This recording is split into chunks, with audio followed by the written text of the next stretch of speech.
Ayan guys, so nandito na kami sa pinaka-top ng Budbungao. So ayan o, dalawang puno. Means alive. Yeah. Ayan yung parang, pag nandito ka sa tuktok ng bundok, nakikita mo yung whole ocean sa paligid ng bundok. Talagang napakagrabe ang lawak ng dagat. Tapos ito yung parang bantay yata dito. I think yan yung bantay dito. So ayan. Then diretso na kami dito. Tingnan natin kung nakaka-exciting na part. Ano yung pinaka the best na part na dito sa Budbungao? Actually ang ganda, ang hangin, ang lamig ng hangin. Sobra.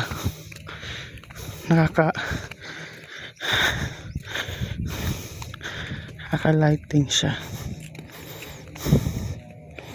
Ayan, may bahay pala dito sa dulo. Ha? Ganda. Mahangin siya.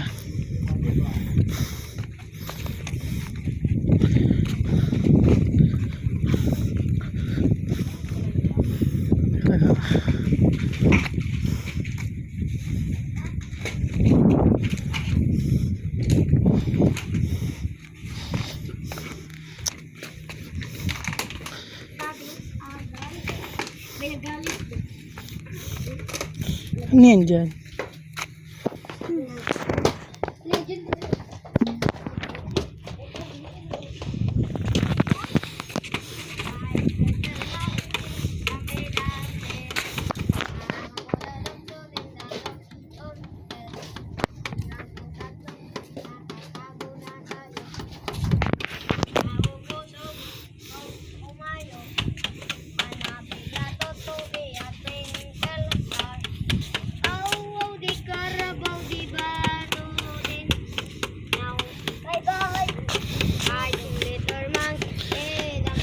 Yan, Budbungao, I see.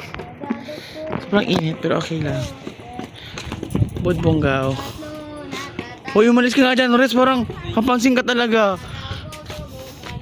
Budbungao, ayun kami sa pinakatuktok. Ayan, ang hangin. Sobrang mahangin siya, I think. Ano yan, no? Bing tahik? Ganda pa ng bing tahik. Yan, no? Ang ganda. Sobrang ganda ng bing tahik. Asang bing tahik yan? Ayun, no? Bing tahik. Ay, oo, dami ng ligo po. Ang ganda. Ganda sa baba. Aha.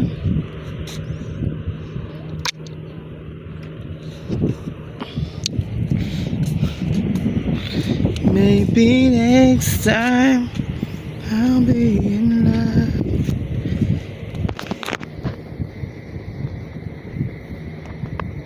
Sanga-Sanga Airport. To see Budbungao.